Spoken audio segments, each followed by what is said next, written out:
Thank you, everyone, for showing up to today's workshop. I'm so grateful to introduce Tom Sarig.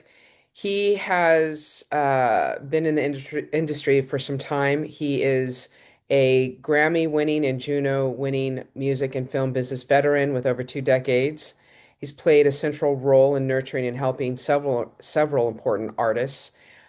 He currently owns a company by the name of AntiFragile Music. He's worked in a multitude of genres, and he is just one of those human beings that has a great deal of expertise. And I wanted to bring him here to Pandion's community for him to share.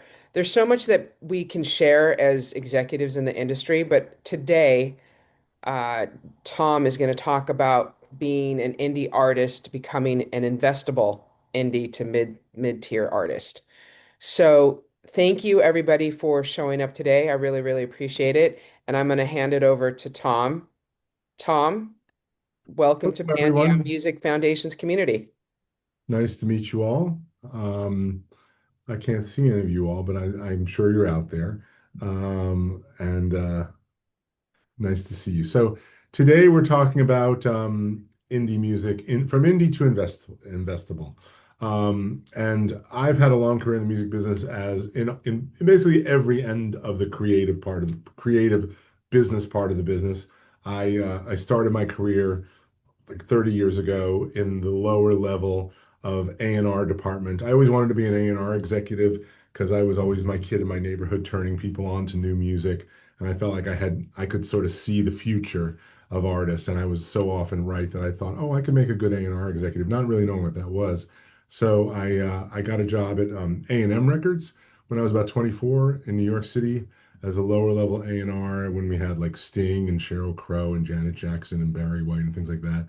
Worked there for a while, then moved up to Arista Records, to a little bit of a bigger job with Clive Davis, Whitney Houston, things like that. Very pop label. And I was much came from much more alternative culture, so I then went to an independent label that was a very much a quickly growing independent label called TVT Records. It doesn't exist anymore. But back then, we did. I got to work with like Nine Inch Nails, Marilyn Manson, Underworld, a lot of hip hop stuff. I signed like Ja Rule, Little John originally, things like that. And TVT really grew from about 15 staff to 80 staff by the time I left 4.5 years later. Moved out to Los Angeles. I live in New York for the last 30 years, except for 5 years in Los Angeles, and moved out to LA to be a VP of A&R at MCA Records and then Universal Records. And I was involved with everything from Blink 182 to The Roots to Imogen Heap to Erica Badu, who I have a Grammy with, and a lot of other things. So I've been in rock to alternative, and after about a decade in that business, in the A&R business, working on record label side, I went out and I had the entrepreneurial bug, so I went out and started my own artist management company. Started with a couple really cred indie bands that had big live followings. You may not even know these acts anymore. La Tigra, Blonde Redhead. I don't know if those acts mean anything to you, but they were both really acts that did well, and that led to me working with kind of a few different buckets of genre artists. Some of them were older. I call them old farts, but they were all in the Rock and Roll Hall of Fame. I managed Lou Reed for the last 12 years of his life, and Brian Ferry for 10 years, and Violent Femmes for 9 years, and Ricky Lee Jones, as well as taking a lot of bands from young bands from zero to arena level, such as Cake and the Gaslight Anthem and She Wants Revenge and Against Me. Had a lot of success growing artists. And I also worked with some young sort of Disney Nickelodeon kids who had music as part of their repertoire. So I managed, if you guys are familiar with someone called Miranda Cosgrove, who was on the show iCarly and Drake and Josh for years. I was her manager for about 6 years and did a record deal for her and a lot of other stuff. And I kind of got into the acting world of management for a while. So I did management for the next sort of 12 years. And then about 8 years ago, I was noticing, and this leads into the presentation here, I was noticing that there were, being an avid lover of discovery of music, and Spotify for me was kind of Spotify launching and Apple Music and all the other streamers was kind of like a wonderful godsend because it first of all it eliminated major labels advantage, which was one huge advantage major label has was distribution. When the music business was what we call brick and mortar or record stores, major labels had really controlled most of the best floor space, what they call end caps, positioning in stores.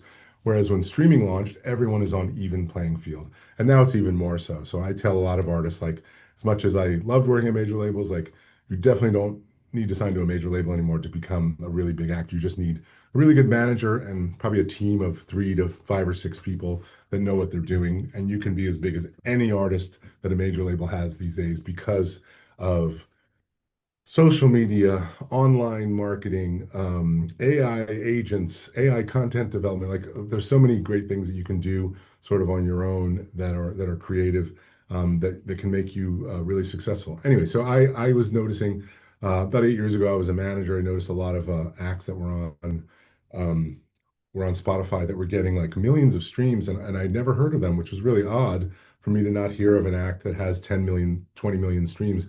So I started a little record label called an AntiFragile out of my management company office. I was a manager full time, then had 9 staff, currently have 8 staff. But I started a record label and started signing acts. We've had like 4 gold singles over the last 7, 8 years, and a few acts that have done, in excess of 1 billion streams. There's this kind of Americana act called Mipso that did great. Another singer-songwriter, a black singer-songwriter from the UK called Jake Isaac, another guy called Fox Stevenson. So these aren't household names, but these are artists who have been really successful in terms of streaming, like in the billions. And when you kind of total everything up, and that's been, some of them have parlayed that into big live followings, and some of them haven't been successful. But we've had a bunch of success as a label.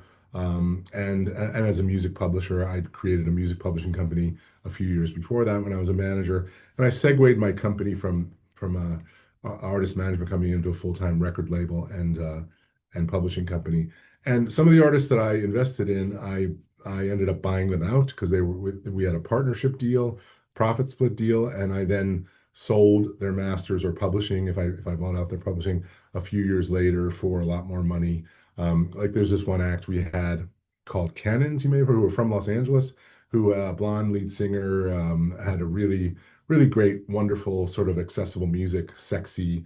So their song "Fire for You," which was their big single, we put out the record, and we also had their publishing, and we got them in a TV show on Netflix, which I didn't know at the time, and it wasn't a big sync as TV usage. It wasn't a big sync on the front end in terms of money. I think it was like $3,000 a side, but it turned out to be the new TV series on Netflix by Mindy Kaling, the Indian American actress from The Office. It was called Never Have I Ever, and this was like a huge show, kind of post pandemic Okay, for. I'm Uh, gonna help you here, my man, because here's the dealio. You have so much expertise and so many different experiences that I really want to drill down because a lot of people on this call are somewhat indie, right? So I want to be able to, for you to impart your knowledge, for them to ask questions, and for them to walk away with something that's manageable for them to execute in their lives. okay, sure. So when we look at I'll go through the presentation then. okay, brilliant. I heart you deeply. Thank you so much, And sir. how do we know if someone has a question? Just at the end? I will no, I will check in. You're going to go through things, and I'm going to be here helping moderate Okay. the scene. Thank you, Tom. So Tommy. I wrote this presentation to kind of impart some knowledge and wisdom to you guys about how this stuff works. I have an investment company now, and we invest in artist masters and publishing. And we have a particular niche in the industry, which is what we call mid-tier, which are artists that are making anywhere from 100,000 to $1 million a year in music publishing or masters or both. And so that sector is kind of a new investment sector. Up to now, a lot of the investments have been in the superstars, but now it's kind of going down to the mid-tier artists. We're one of the first that are there, and we raised a bunch of money to buy into mid-tier artists. And I feel like mid-tier artists are the ones who have already had some success on their own, but are about to break through to a higher level. And so we invest in those artists. We buy masters in publishing, hoping we can work it, and we buy catalog. So it's music that's at least 4 years old, is defined as catalog. And we work that music because new music is the same as old music these days. 75% of all streams are actually catalog streams on DSPs. So we work that music to make it bigger. So mid-tier artists are now attracting real capital, and when we're looking at opportunities, it's really important that their data and their accounting data, especially, but their metadata, which is the data that accompanies the songs, are all really organized and really clear. Because if your metadata is not right, if you don't kind of have all the credits exactly right, ISRC, US UPC codes, etc. When you put out music, whatever distributor you use, if it's some of you guys are using DIY distributors like TuneCore or DistroKid, but even with those, you have to be extra careful that you are utilizing the correct metadata because all income is earned by virtue of that metadata. The ISRC code for a song or a recording is sort of like their social security number, the song, the recording social security number that follows it throughout the world.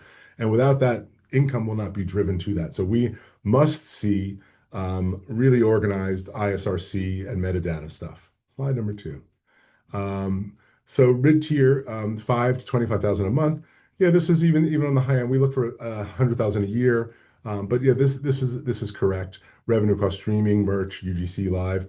And we look for artists that are, this is probably academic, but we look for artists that are not like 90% of their streams are in one song. That's a good thing to have one big song, but it's much more attractive to us as an investment if an artist has 3 or 4 or 5 songs that have done really well. And you're always going to have a case where you're going to have like an album or a bunch of singles, and you'll have one song do much, much, much better in the streaming world than another song. That's typical, but if there's only one song that's performed really, really wonderfully, exceptionally, that's usually a telltale sign that maybe there's not much more other great material or they haven't really connected, and that it was more about the song than about the artist. And we really look to invest in artists that are going to have long career. And that's the last point, the active release history and evidence of a repeatable audience cycle. So we look for artists that are working, they have a lot of career ahead of them, that are working regularly, that have consistency in releasing music, in touring, in being active with their social media.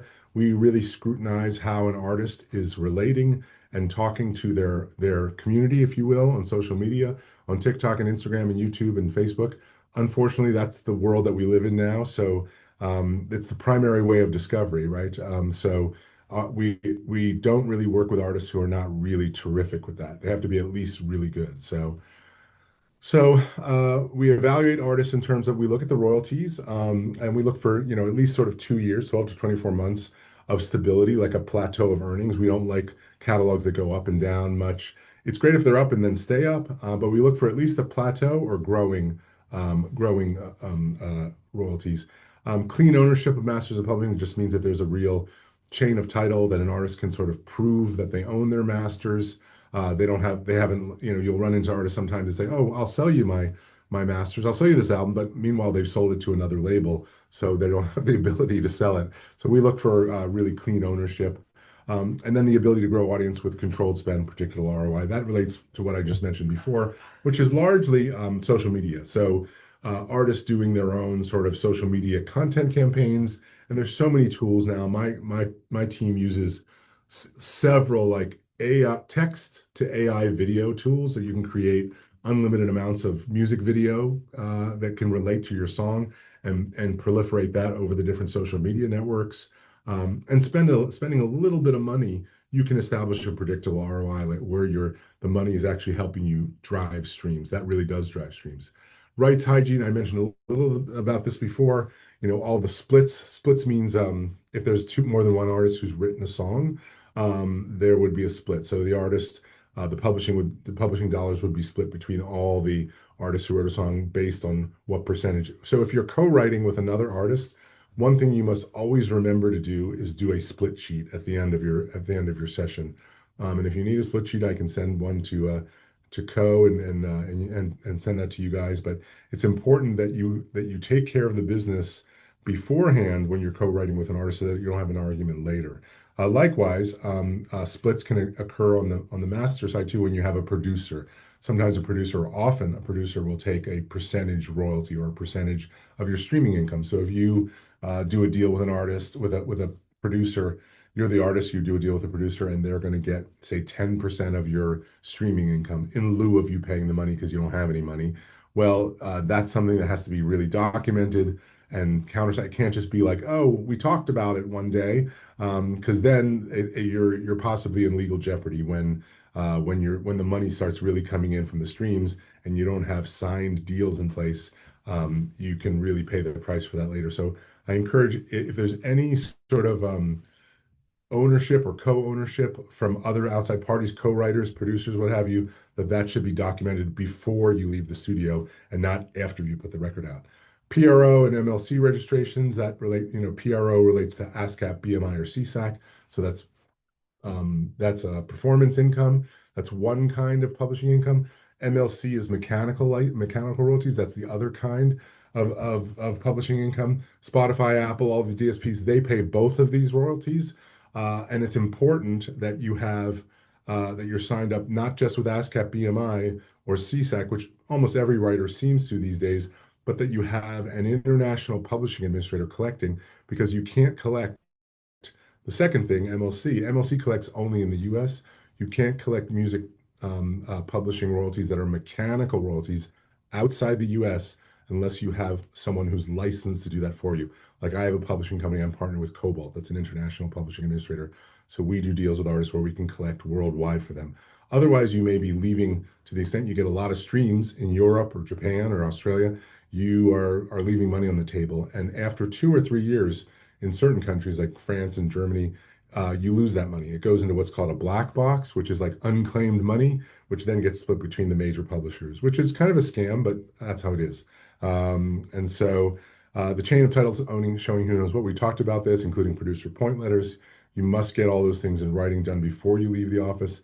Data integrity, 24-month revenue export from. Can we hold for 1 second?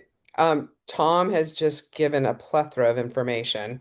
Lots of it, if some of you know about ensuring that you have CSAC and all the ways in which you've registered your track. But based on what he's said so far, does anybody have any questions or want to have him go into something any further? If you do, please raise your hand or throw a comment into the group here. Okay, nothing? All right. I see, Tom. I know you have more slides to go through. I just want to check in with the group. All right, keep rolling, my Yeah. friend. Any questions, just let me know.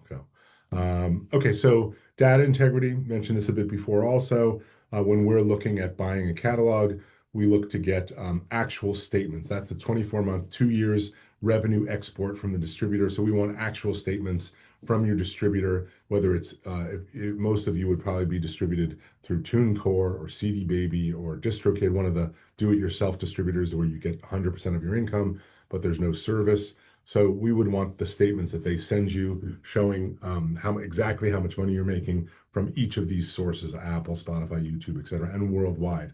And then track level performance spreadsheet showing the lift retention. So we like to look at it by track. So what I was talking about earlier, where we want we want the streaming to be spread out at least over a few tracks, not have 90% of the streams and income be on one track. So we scrutinize that and are able to evaluate that by looking at this spreadsheet of track level performance, as well as looking at territory level analytics, which are, you can see some of that on your bio page on Spotify, where it will list your top 5 markets, right? So we look much deeper than that, and we consider sort of an artist's top streaming markets on Spotify and how they can, where those markets are and how we think we can monetize them. For instance, one huge growth area right now happens to be Southeast Asia. So Malaysia and Indonesia have about 400 million people in those two countries, and music consumption and subscriptions for Spotify are growing like crazy there, because a lot of people are entering the middle class and can afford $5 to $10 a month.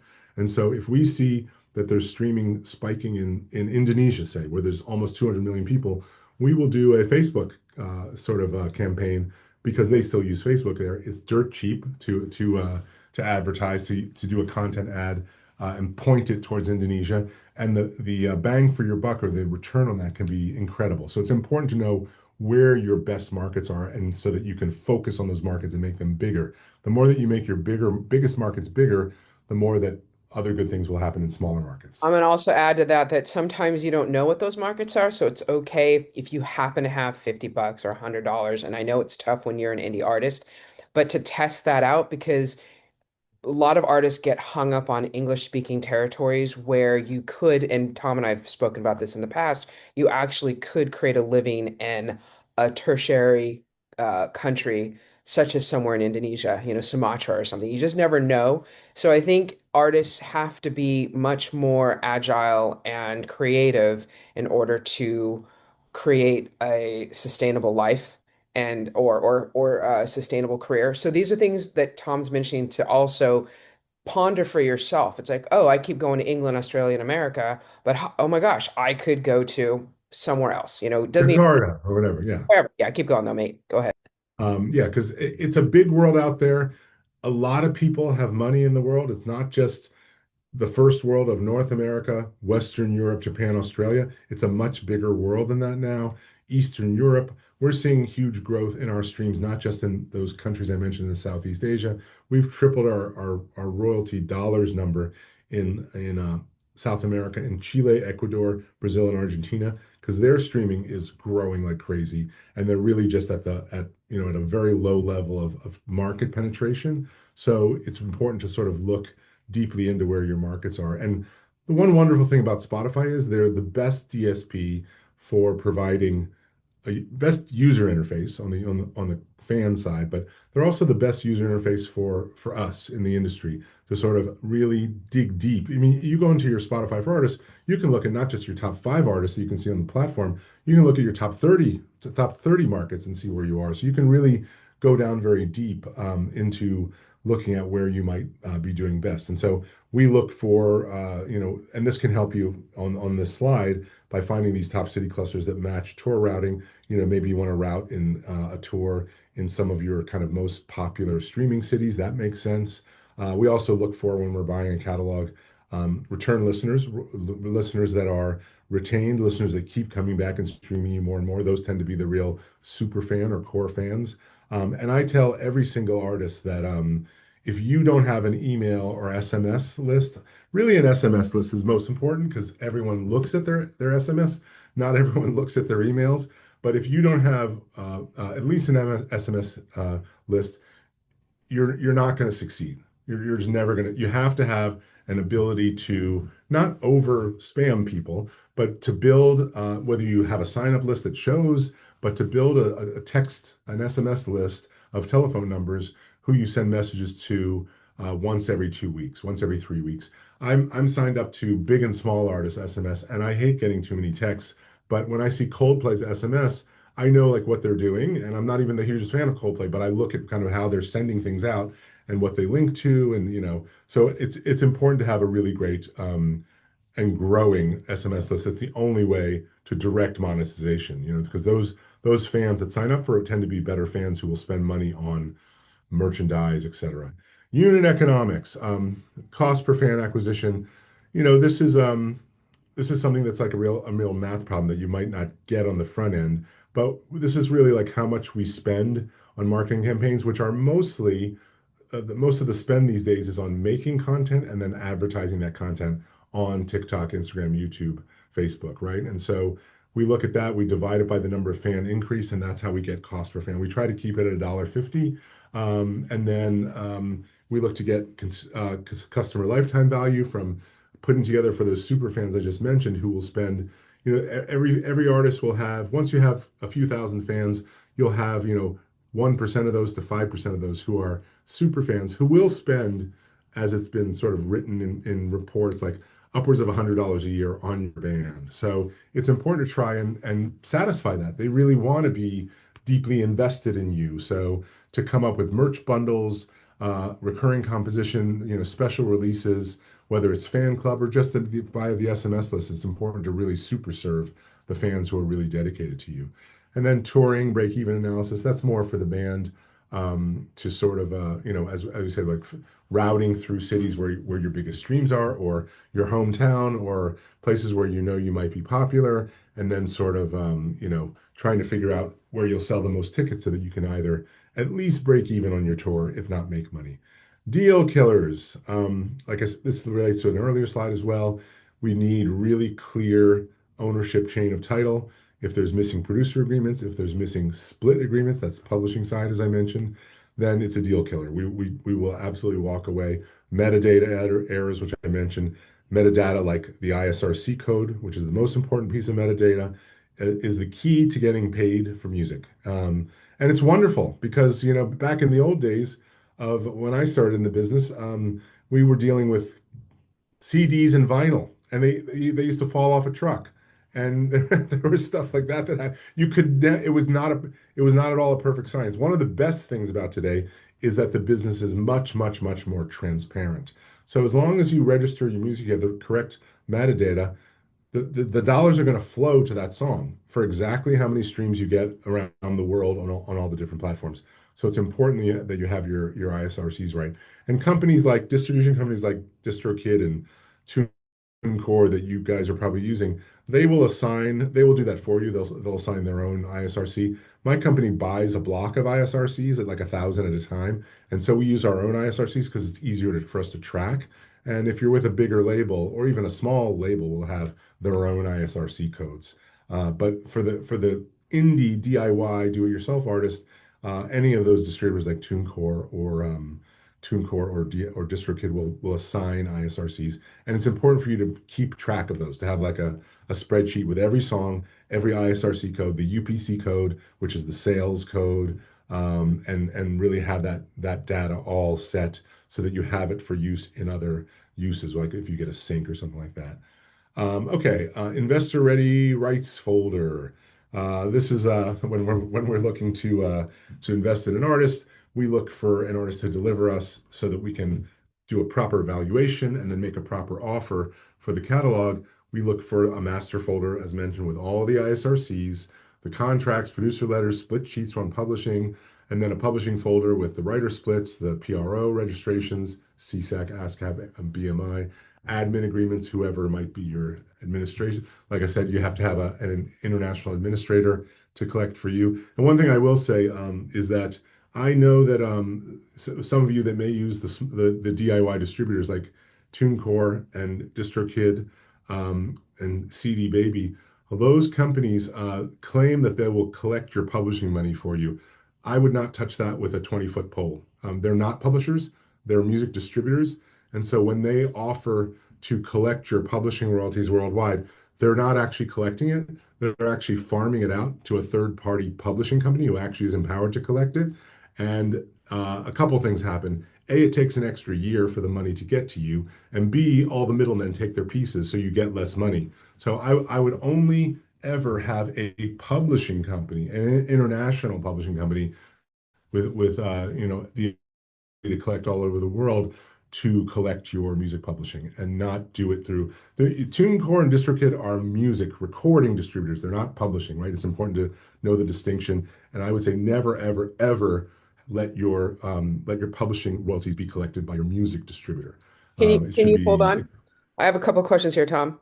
So, what do you think of sync heavy catalogs where most of the income is on the back end from sync uses?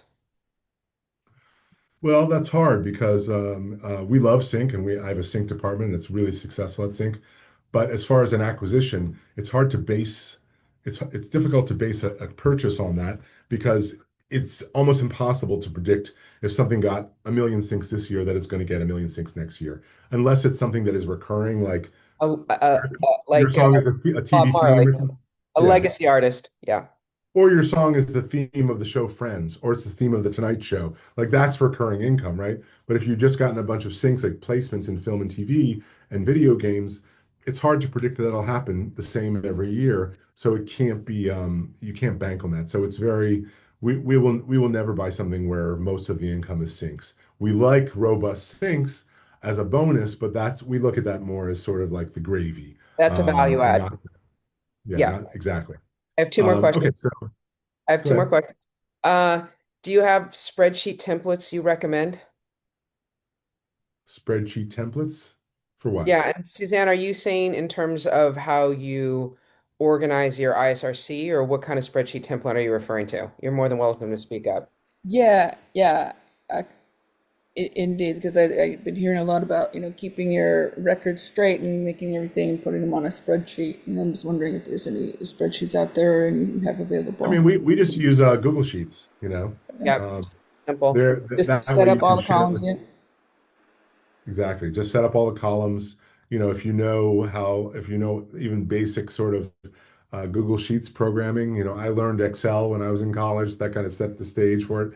And I still use Excel actually, but that Excel is not online. So we use Google Sheets such that we can share things very quickly and easily with other folks who may need it. So yeah, doing a few Google Sheets, having different columns that add up, just having sort of all your stuff together that way is really Organized. important. Hey, Yeah. Michelle, could you just ask your questions, please, if I'm not saying them correctly? Do you mind jumping in? Michelle Weiss Maslin. Yeah, sure. Hey, Tom. Hey, Co. How are you, Tom? It's been a Hey, while. Michelle, how are Hey, you? so great to Nice see to you. hear your voice. Yeah, you too. So, and see your face. But, so I'm just asking because about the sync, because like my catalog, I've had sync since 1987 and they're still recurring. And there's a lot of value in that. It's not, and I've actually done a ton of those Dan Schneider shows, like you were mentioning, like iCarly and Drake and Oh, Josh. I had hundreds of songs in that's those shows. great. They're the gift that keeps giving Well, yeah, because well, if you have songs, if you have syncs in a popular song or a popular TV show or series, and that TV show or series is in either syndication or is like Nickelodeon plays the hell out of their shows over and over and right. over again, like that is something that is more bankable than just, oh, we got a bunch of syncs this year, we're going to get a bunch of syncs next year. What you're talking about is recurable income. If you have something like, oh, you have a bunch of songs that were in Friends for that matter. Right. Friends is going to be in syndication until the end of time. So, that is something that we would look at as money in the bank, or that we could base a valuation on.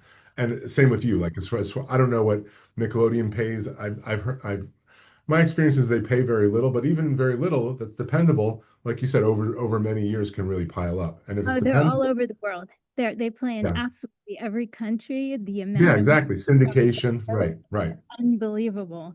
Yeah, The actually. syncs, But to the extent you get a song in mhm, any kind of successful TV show or movie, and it mhm. is a song and that is a show or TV show or a film that is recurring and is known for years, that is a gift that will give on for forever and ever.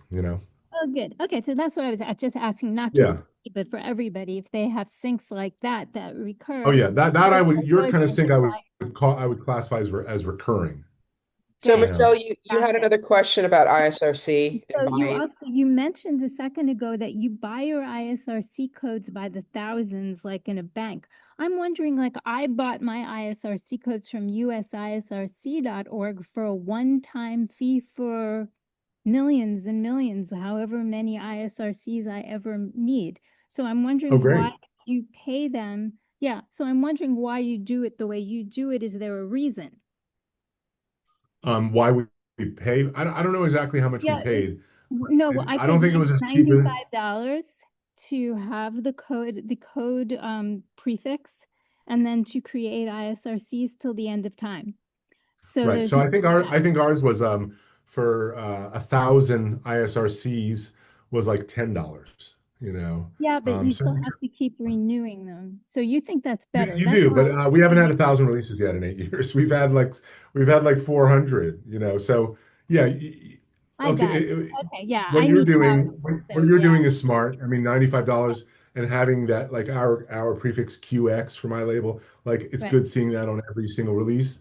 And I think what you're doing is probably if you're going to have a ton of releases, you're doing it the smart way, buying the prefix and then having unlimited amounts of ISRC codes. That's probably the smart way to do it. Yeah, okay, cool. And actually, I'm personally, and a lot of people here maybe are not having tons of releases because I don't release anything. I just do mostly sync or major label artists. So then the Right. major labels, right, put their own ISRCs. But I've been finding lately that I've had to create ISRCs that are kind of fake because the songs are not released, but everybody wants an ISRC code That's attached right. to them. Yeah, so that's kind of But you crazy. have an ISRC code even though the song is not up on Spotify or Apple. It's only in the show. Correct. Right. It's kind Yeah. of crazy, really, because they're like, It's oh, important though hey, because that's yeah, that's the that's what attaches to the song forever, right? uh-huh, Right. right. Right. Well, if you remember also, because since we're housing our own ISRCs and trying to Right. have them in a spreadsheet, sometimes we might forget and make an ISRC for the same Right. song, Right. right? So That's right. yeah.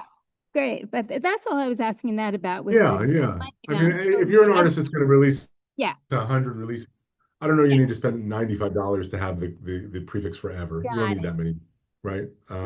You can get, I think you can get a, few hundred ISRCs for $5 or something like that, or $10. Got it.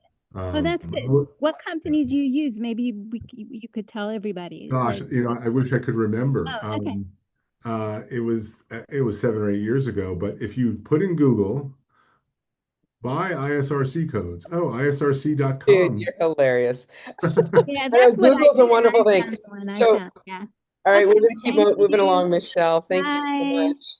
There are a lot Thank of places to buy them. Yeah. Go for it. Keep going, Tom.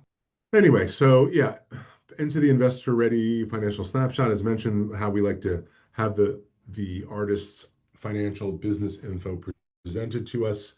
Um, And then as far as growth plan, and this is for both catalog that we acquire as well as new records that we put out.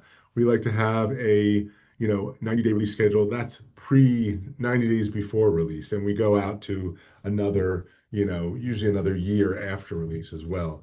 But and then we look to the own channel strategy as far as YouTube, Instagram, et cetera, what we're going to do, how the artist is going to, with our help, message their community, how they're going to build their community, how they're going to tease and hint and reveal things that are coming out soon in an interesting and you have to be clever these days to get people's attention. And so we found that AI really helps.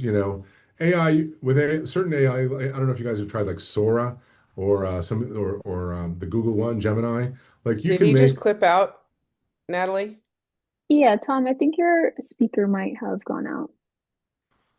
Can you hear me? Oh, Yes, I perfect. can. Okay, I didn't notice anything, but I was saying like if you as far as own channel strategy, how you're going to make content to sort of entertain and in kind of ensnare your fans to be more interested and excited about your music coming out even after it's out. And we use a lot of there's one AI text to video tool called Sora. There's another one, Google's tool that's called Gemini, which are incredible. Basically, like if you learn how to prompt AI a little bit, like you can create a movie of anything that your brain can think of will be a movie. It's all sort of how you prompt. I don't know how many of you watch YouTube as an addict as I am, but there's more and more like essentially movies that are AI, and you can tell they're AI, but you can barely tell. And in a few and imagine doing that with your band. There are lots of you can create voice clones. You can do a lot of promotion without yourself ever doing any promotion. If you want to do like a voice clone and a sort of a video of yourself. So there's a lot of things you can do. 3 paid media tests per month, which is co-alluded to that as well. Sort of trying out some experiments, spending money on advertising. One pager, every artist should have, and a label would usually make this, or an artist manager with a label.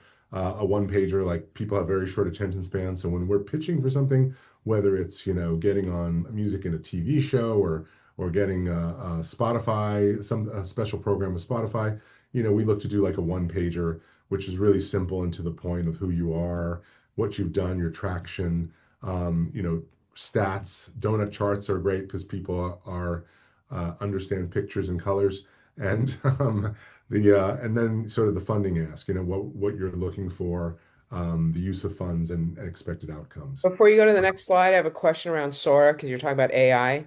Are you Yeah, able to put your own songs under a Sora video? Can you sync it up to your own yeah, string? yeah. Yeah. I mean, if you own the song, so it's it would be an issue possibly if you're creating music on Udio or Suno or one of those, because there's a lot of issues right now as far as AI made music and who the authorship is of that. Because you can't actually, still to this day, you cannot copyright a song that is not created by humans. So any AI Exactly. song. So and Big a problem. copyright means a copyright registered with the U.S. Library of Congress. So that just means like it's still your song if you create it with AI, but if you ever needed to sue somebody for using it unlawfully, like if someone then uses your song in a TV commercial and never pays you, you can't actually sue them because you don't have the copyright. And the copyright is something different than just the rights. You have the common law rights, but you have to be registered with the U.S. Copyright Office, which every publishing company will do if you're with a real publishing company.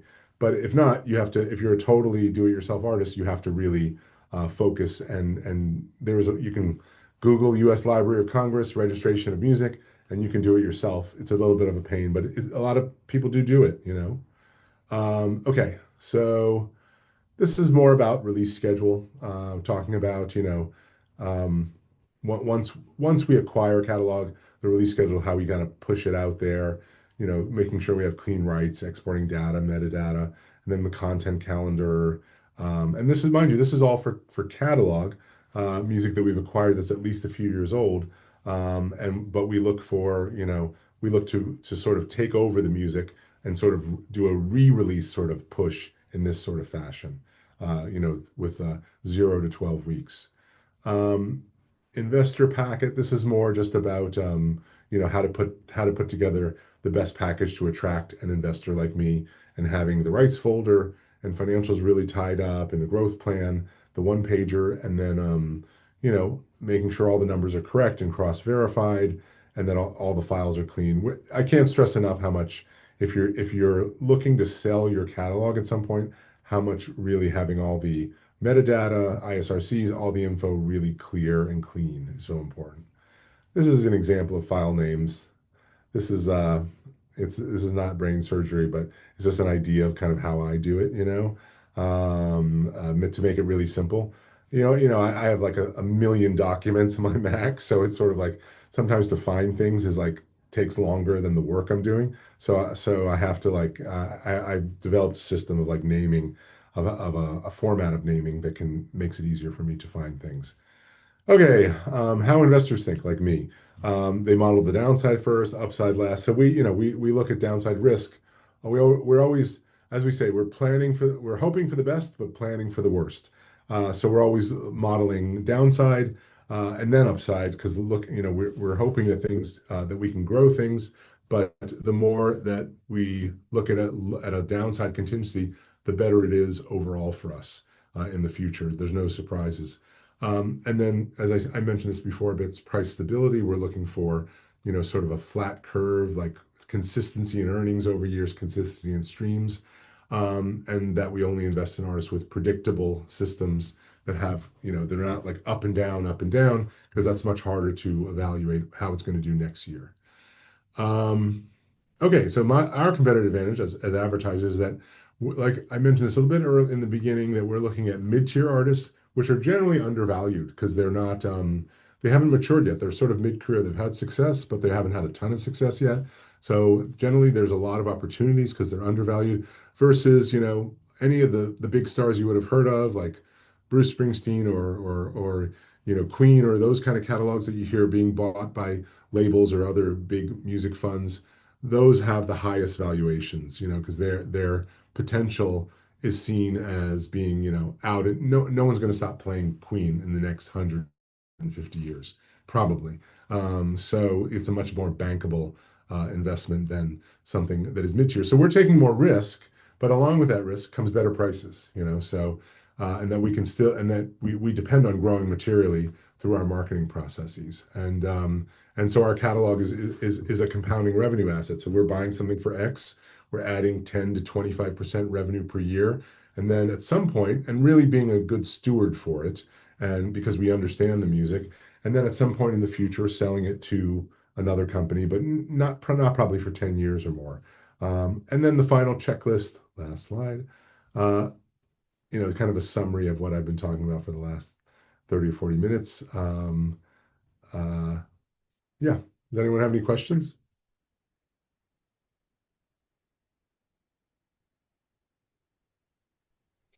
We blazed through that. Yeah. I mean, Eddie asked a question about what your advice would be for pitching if you're an emerging artist. And I wrote him that you need to have a solid story. Just as you had said right before he asked that question, why you, what do you, even as an emerging artist, you have to show some value. It's like, oh, you know what?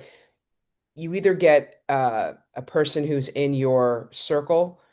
Investment works in circles. You either get somebody in your core circle, and then the concentric circle works Right. out. So if you know somebody, Eddie, that believes in you, then you demonstrate to them why you. So I'm going to tour 365 days out of the year. I'm going to build, you're going to tell them like, I'm going to get a million streams. I'm going to do this. And so the story becomes compelling is why somebody in your core audience would want to invest in you. As you Yeah. grow and you show those, you actually deliver upon what you said, somebody like Tom or his investment group or some other investment group would be interested in you because now you've risen the bar, you've demonstrated that you can deliver, and now there's a reason why you are investable. You know, your songs are getting picked up, you're touring, your like you said, your socials, your merch sales. There are all these elements to an artist, not only sync, though everyone wants to just focus on sync because it seems to be the last it's a very competitive space as well. I'm a manager as well. I mean, Tom and I have known each other for years. I also worked at record companies. I've done a million things under the sun in the music space. And I think it's just when Pandion is bringing people like Tom on board here, it's for us to give you, or for him in particular in this case, because he's giving the talk, but to give you as much insight as possible, and then also create a realistic backdrop on what it is that you're going to need to do to invest in yourself. Like, what is my strategic plan? How many releases am I going to do? Am I really going to now look at Spotify and see that Podunk, Russia, or wherever, whatever, Scandinavia actually is playing my track, and I'm not looking at the English speaking territories? Like, there's a whole bunch of stuff as a DIY artist that you need to do, and it's a lot. So, Pandion is doing our best to bring information for you to take a deep breath and create that solid plan for yourself, as well as build a community where you can lean on each other because we can't do it all. You know, we need a group of people to continue to help us develop who we are as individuals and as artists and as people on the planet.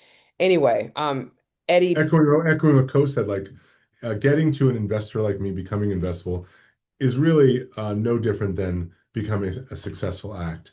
You've got to sort of like the comment about concentric circles. You've got to get people, fans, gatekeepers at Spotify or Apple. You've got to do your research and you got to get people to start saying yes to your music. That yes, I like this music, and get people playing shows. And slowly, you develop a following that grows and grows, and then you get a song in a film. It's all about just like matriculation a little bit every week, you know? well, we blazed through this. We allot 60 to 75 minutes. Is there anything else? I mean, honestly, just want people to feel safe, letting their hair down, ask I any went questions. fast through that because when I was talking about myself, you kind of cut me off and it's like, get right into the Oh, you know presentation. what? You can continue. I just really want to give That's you okay. It's fine. space Totally fine. to, didn't mean for you to feel I cut understand. off. I understand. I just want people to feel that there's space and time Yeah, for yeah. so Happy to answer any questions. Yeah. yeah, I mean it's a safe place. Is there anything else that anything, you know, you might not even be about this conversation, but does anybody have any growing pains, any sources of frustration, or they want to celebrate something? We're here to be of service. So is there anything else that anybody would like to share? All right, well, done and done. Here's one thing, Tom. You said that you would send if you could, what is it? I think Eddie asked for this, a split sheet for Yeah, reference. I can do that. Yeah, so we're everybody that's attended this and who signed up and who didn't attend, we will send you a follow-up. Are we able to leave this behind with them, your presentation, Tom? Yeah, that's fine. Okay, so we'll send you the presentation. We'll send you a split sheet. Tom will get that to us, and then Natalie will send that to everybody. And I think we'll also send out a little Q&A because we're into collecting data. We want to continue to do a good job. And I just appreciate you, Tommy. Was there something that you felt you didn't get to say about yourself? And I'm sorry again. I didn't mean for you to feel No, cut no, off. no. It's totally fine. Is there anything else that you I've want people just to know? What a badass emailed you are. you, Co and Natalie. I just emailed you a split sheet. So you Great. can Thank pass that you. home. It's like a generic split sheet for music publishing splits. All right. Thank you. Well, Anything else you guys need, just let us know. yeah, we're here. And thank you, everybody, for showing up. Enjoy the Thank rest of your you. week. And thank you very, very much. All love from the Pandy. Thank you. Bye for now. Bye-bye.